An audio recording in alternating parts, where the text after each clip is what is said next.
Hola, ¿cómo les va? Bienvenidos a la clase número 13. Ya estamos en la clase número 13 que estamos llevando adelante en este curso tan lindo de antenas. En esta oportunidad vamos a ver una clase referida a una modificación también del dipolo común. Habíamos visto anteriormente una modificación hecha en base a elementos parásitos y ahora vamos a ver un tipo de antena llamada el dipolo plegado, en donde no hay un elemento parásito, simplemente hay un dipolo de media onda que tiene un pliegue. Entonces vamos a analizar este dipolo, que es usado por sus características de excelencia en antenas de tipo Yagi y antenas de banda ancha. ¿Estamos listos? Pues vamos entonces. Características de impedancia. La antena básica que habíamos estudiado ha sido el dipolo de media longitud de onda, como recordamos, con una impedancia de entrada en la frecuencia de resonancia de unos 73 ohms.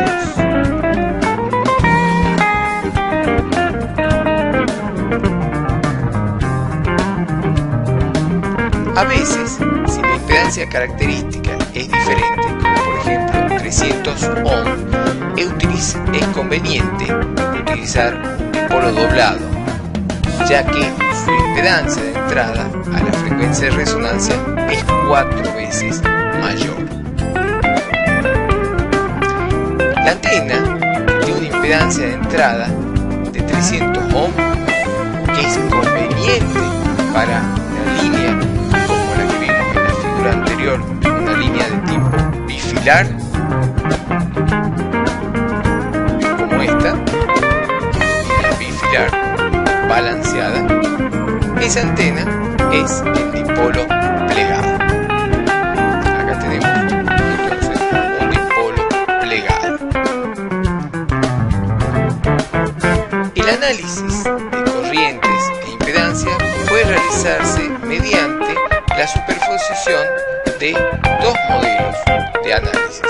Uno es el modelo radiante y el otro es un modelo llamado de línea de transmisión. En el modelo radiante colocamos un generador y vamos a tener la suma de dos corrientes, una corriente I1 y una corriente I2, I1 e I2, que va a ser igual a la corriente total que entrega este generador. Entonces estamos hablando que tenemos dos dipolos lambda sobre 2 alimentados con el mismo generador, que están paralelos y muy próximos.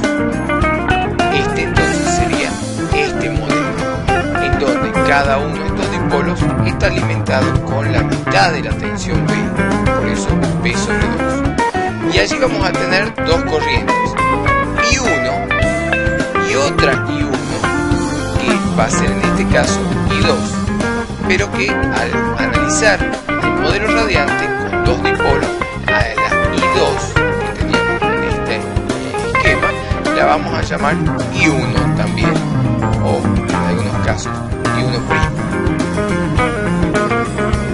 De esta forma, la tensión sobre 2, analizando de este lado del generador, va a ser igual a la impedancia, a la autoimpedancia Z11 multiplicada por la corriente I1 más la autoimpedancia mutua. Esta la podríamos llamar impedancia mutua como Z11' multiplicada por I1, tal como hemos analizado anteriormente en el modelo del cuadripolo. De esta forma, esta impedancia es la del dipolo lambda sobre 2 y esta otra es la impedancia mutua de dos dipolos. Ponemos 1,1' porque están tan juntos que ya no podríamos hablar de Z12 o Z21, sino estamos hablando de Z11'. Hecho este análisis, entonces vamos a despejar cuánto vale B. Pasamos de 2 al otro miembro y vamos a tener que B es 2 Z11 por I1 más Z11 por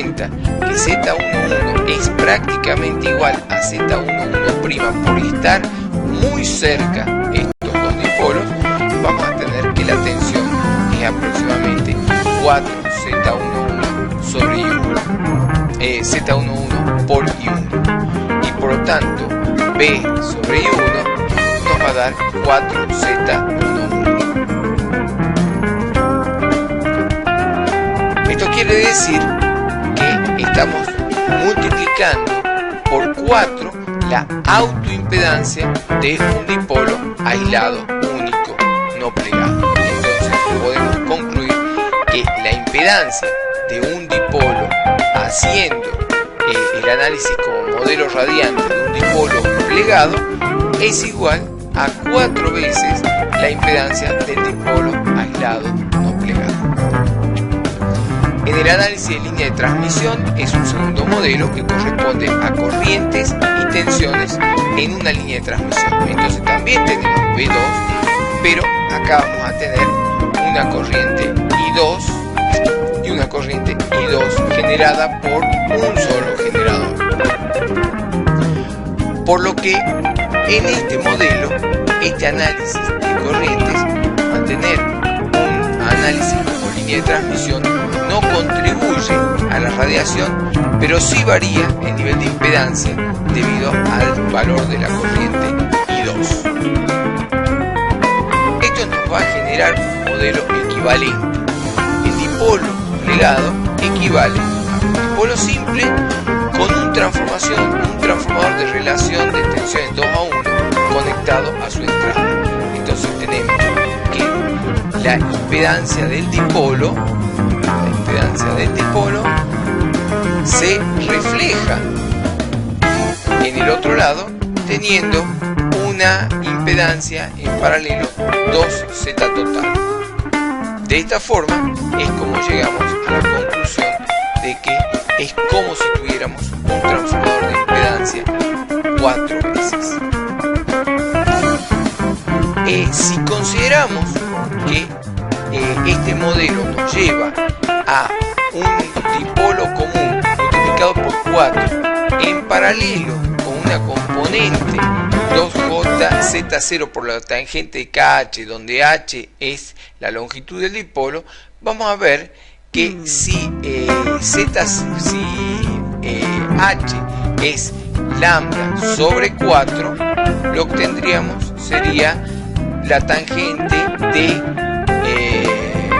Z0 por la tangente de lambda sobre 4 por pi sobre 2, que nos va a dar un total de infinito. Entonces tendríamos infinito en paralelo con 4Z del dipolo aislado, es decir, el dipolo no plegado, y nos vuelve a dar que cuando la longitud es de cada uno de los brazos, por supuesto, es lambda sobre 4, vamos a tener que el dipolo va a tener una impedancia igual a 4 veces la impedancia del dipolo común. También podemos llegar a la relación anterior teniendo en cuenta la relación entre las corrientes del dipolo común y del dipolo doblado. Nosotros vamos a tener que la corriente del dipolo doblado es el doble que la corriente del dipolo común. Por eso es que ponemos 2IdD igual a ID. Es decir, que la del dipolo, la corriente va a ser el doble. Porque obviamente vamos a tener dos distribuciones de corriente. Pero la potencia que se le aplica a los dos dipolos es la misma. Entonces, la potencia del dipolo doblado es un medio de IdD al cuadrado por ZdD, y que es igual a la potencia, esta potencia que aplicamos al dipolo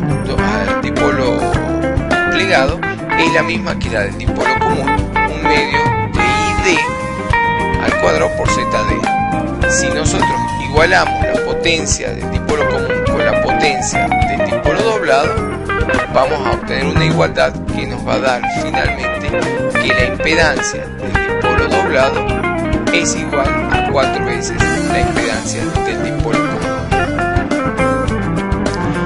Cuando tenemos entonces un dipolo dipolo doblado, que decimos que tiene una impedancia 4 veces, o sea 4 por 73, aproximadamente 280 y pico, digamos que se lo aproxima a 300, obviamente no podemos conectar una línea coaxil, porque la línea coaxil tiene 50 ohms.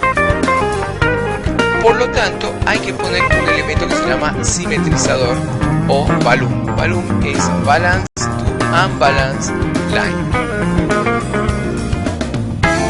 Esto es un adaptador de impedancia y también es, como decimos, un adaptador de línea balanceada de 300 ohms a una línea no balanceada de 50 ohms.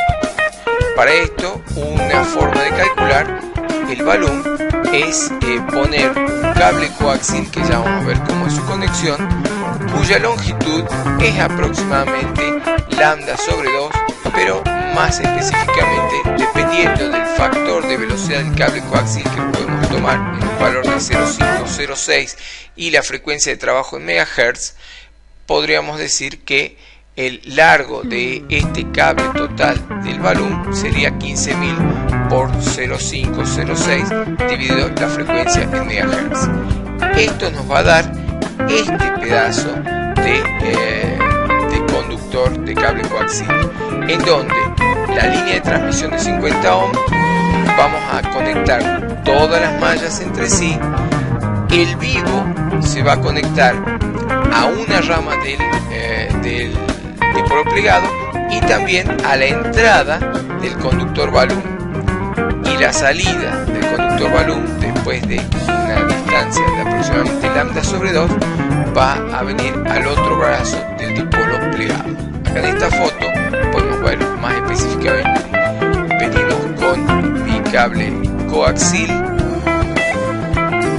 estamos uniendo todas las mallas y el centro del cable coaxil va a venir a este brazo del dipolo y también al balloon, y del otro lado del balloon vamos a venir al otro lado del dipolo.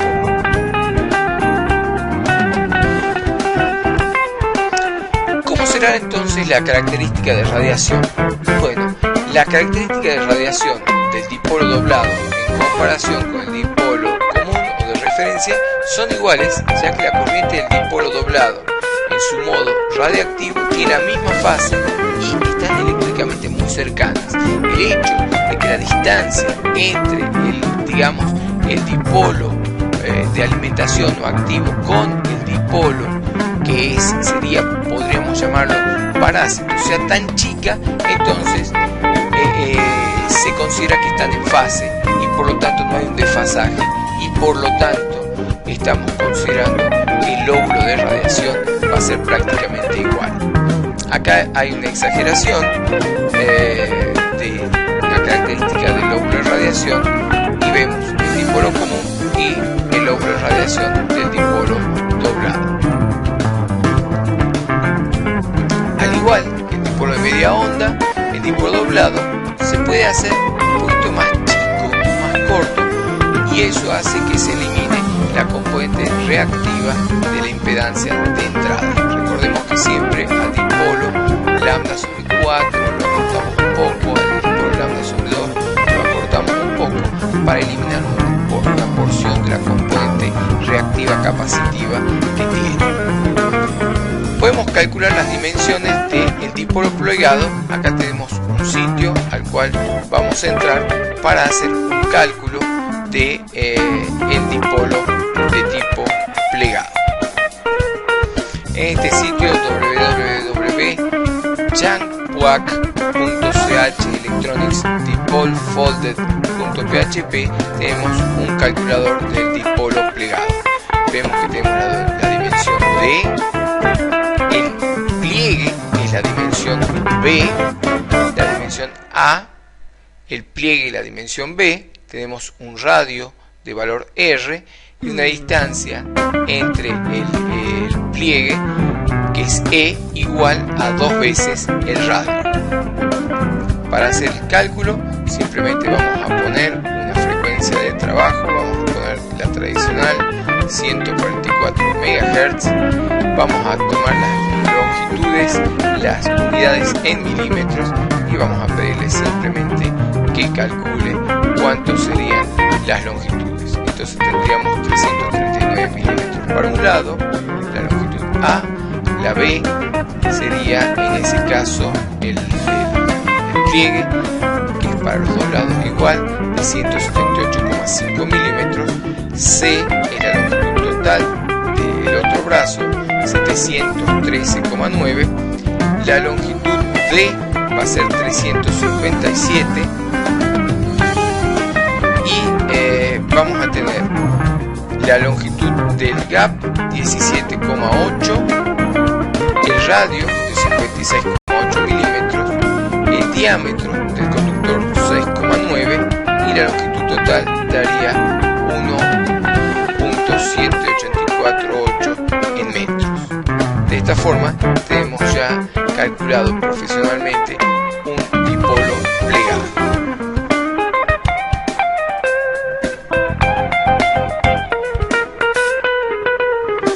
También podemos hablar en el dipolo plegado de el famoso factor de forma que habíamos visto en los elementos parásitos y habíamos visto también en el dipolo común, que era justamente la relación entre las dimensiones. En este caso vamos a poder obtener un multiplicador de la impedancia de entrada. Vamos a ver que según la relación entre la separación que tenemos entre elementos con respecto al diámetro del segundo conductor, nos va a estar dando unos multiplicadores determinados. Básicamente vamos a tener que de 1 y de 2 pueden ser iguales, por lo tanto esto sería 1. Si nosotros tenemos que estas dimensiones son iguales, o sea que el diámetro de 1 es igual al diámetro de 2, el multiplicador no va a ser variable y simplemente vamos a tener que la impedancia del dipolo común se multiplica por 4. Pero si nosotros alteramos esta relación, por ejemplo la hacemos 2, vamos a poder obtener en función a la separación, vamos a poder tener multiplicadores mayores o menores, pudiendo obtener impedancias mayores. Es decir, que los factores de forma que van a alterar el multiplicador va a ser la distancia que tenemos entre estos dos elementos y la relación que tenemos entre los diámetros de los conductores, y podemos tener impedancias mayores. El otro aspecto importante a destacar es el ancho de banda. Acá tenemos una gráfica de ancho de banda y vemos que, por ejemplo, esta antena no varía mucho su ganancia en un rango bastante grande, o sea, varía 1 dB aproximadamente en un rango entre 80 y 110 MHz, es decir, que no hay una variación muy grande de ancho de banda, y esto nos dice que el ancho de banda es bastante bueno, grande. Esta antena es muy usada, ya que además de tener mucha impedancia de entrada, también tiene un mayor ancho de banda. La impedancia del dipolo aparece en paralelo con la impedancia de la sección plegada. A una frecuencia que se considera fuera de resonancia, la reactancia del dipolo tiene una forma opuesta a la de la sección plegada. Es decir, siempre el dipolo, como tiene una corriente que va en un sentido y en la sección plegada tiene una corriente que va en sentido contrario, por lo tanto las reactancias van a ser complementarias, es decir, una va a tener una forma y la otra otra. Cuando estemos en una zona capacitiva para el dipolo, estaremos en una zona inductiva para la parte plegada. Como resultado, hay una suerte de cancelación de la reactancia en el punto de alimentación de la antena. Esto se traduce en una ampliación del ancho de banda. Acá en esta antena con dipolo plegado vemos en azul el dipolo simple, que vemos que tiene una caída bastante abrupta, y sin embargo el dipolo plegado tiene un ancho de banda con una caída mucho menor y un ancho de banda, por supuesto, mayor.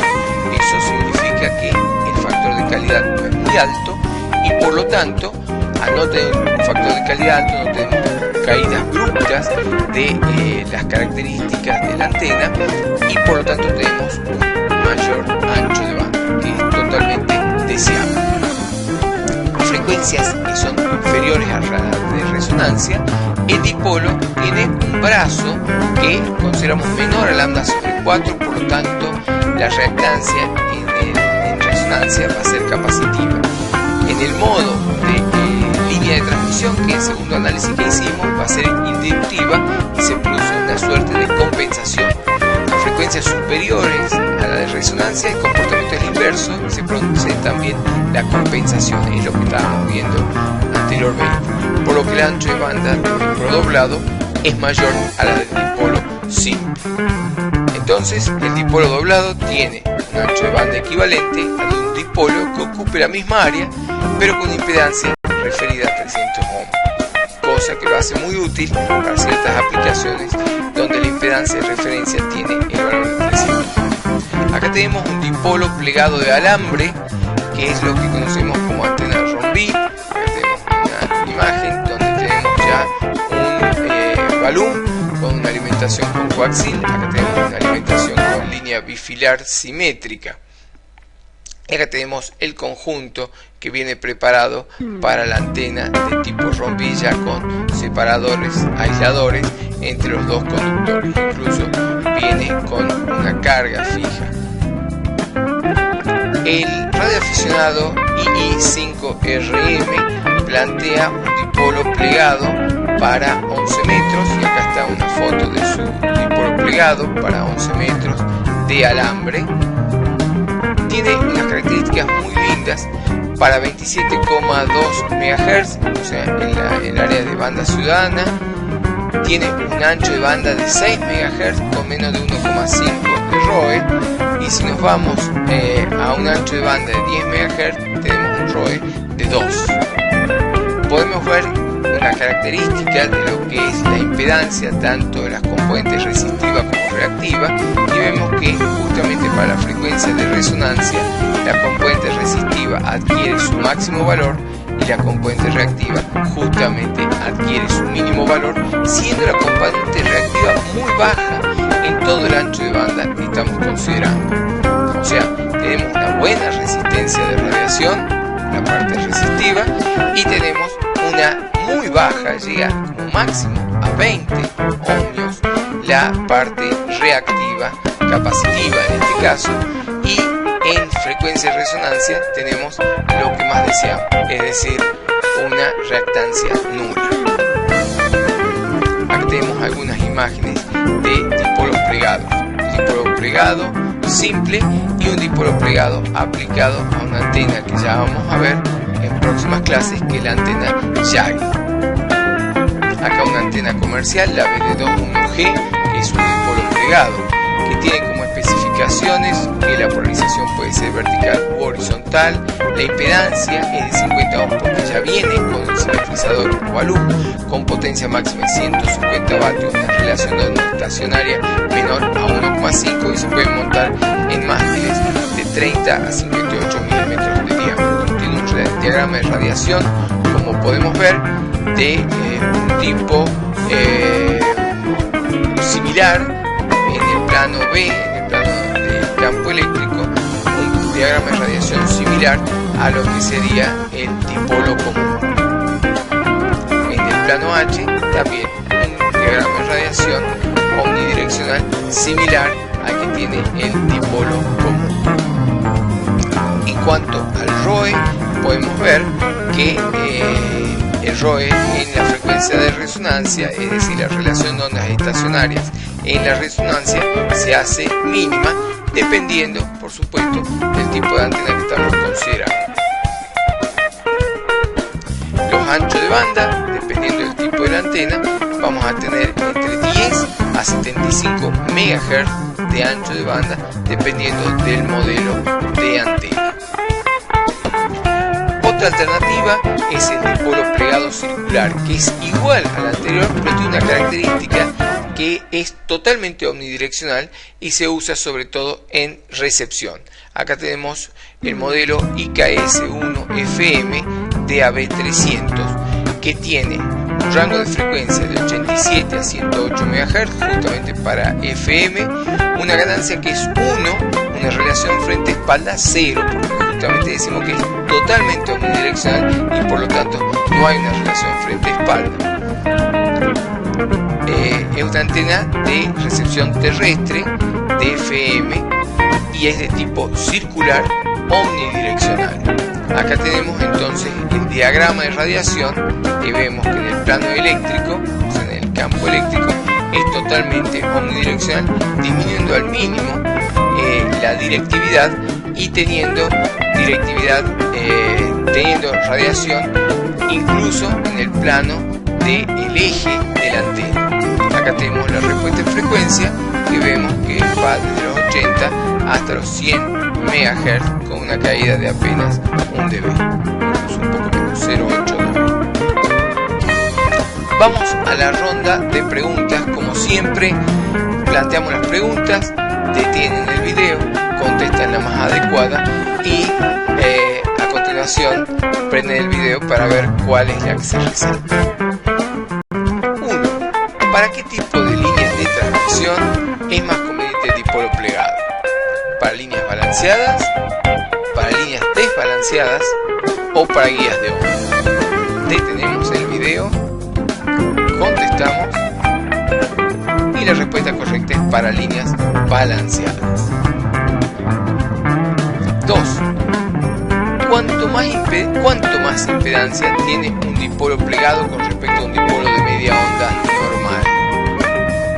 4 veces, 2 veces u 8 veces. La respuesta correcta es 4 veces. Tercera, ¿cómo es la componente reactiva de un dipolo plegado? ¿Es mayor a la de un dipolo común? ¿Es menor a la de un dipolo común? ¿O depende de la frecuencia? La respuesta es menor a la del dipolo común. 4. ¿Cómo es el ancho de banda del dipolo plegado respecto al del dipolo común? ¿Es mayor? ¿Es menor? ¿O es el mismo? Por supuesto, la respuesta es que el ancho de banda es mayor al del dipolo común. Quinto, ¿cómo es el diagrama de radiación del dipolo plegado respecto al dipolo común? ¿Es mayor la directividad por tener un brazo adicional que opera como un director? ¿Es menor la directividad por tener un efecto reactivo? ¿O es la misma directividad por estar muy cerca los dos elementos? La respuesta correcta es la última. Es la misma directividad, ya que los elementos están muy cercanos y se consideran que están en fase. Sexto, ¿qué elemento es necesario para poder usar un dipolo plegado con una línea coaxil? ¿Una línea bifilar? No se puede usar con coaxil a menos que tenga la misma impedancia, el coaxil, o se debe usar un balón. La respuesta correcta es que se debe usar un balón o simetrizador. Y por último, ¿qué diferencia hay entre el dipolo doblado recto y el dipolo doblado circular? ¿Tiene un diagrama totalmente direccional? ¿Tiene un diagrama totalmente omnidireccional? ¿O no hay diferencia, solo ocupa menos espacio? Y la respuesta correcta es que tiene un diagrama totalmente omnidireccional. Con esto, estimados alumnos, hemos llegado al fin de la clase número 13, dipolo plegado. Nos vemos muy pronto en la próxima clase, la número 14. Por lo tanto, los espero en esta clase. Muchas gracias y hasta pronto.